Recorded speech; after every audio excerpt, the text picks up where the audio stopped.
This whole thing started with a question from a man named Tyler, who was just watching his kid's Little League game in suburban Ohio.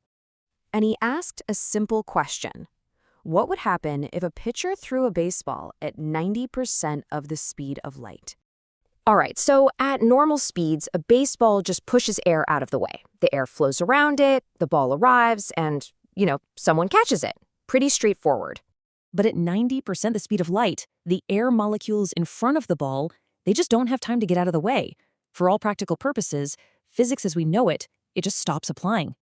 So instead of the air flowing around the ball, the molecules fuse with it. And that's not a metaphor. They literally fuse. Each collision lets off a burst of gamma rays. And pretty much instantly, a zone of nuclear fusion forms right in front of the ball. So it's now flying through a continuous nuclear explosion of its own making. And this fusion, it generates a wave of X-rays, which expands outward faster than anything in that stadium can react. This X-ray bubble hits everyone in the stands before the ball has even gone 10 feet. Every single person in that stadium is hit by a lethal pulse of radiation before they have any chance to see or hear what's happening. Meanwhile, the air itself superheats to temperatures you'd find inside a star. It becomes a rapidly expanding fireball of plasma.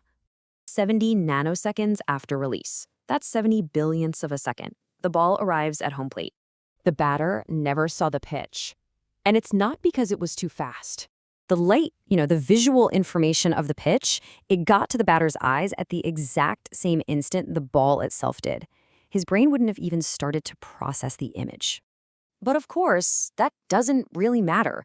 The batter, the catcher, the umpire, and everything else within about a mile, they've already been vaporized.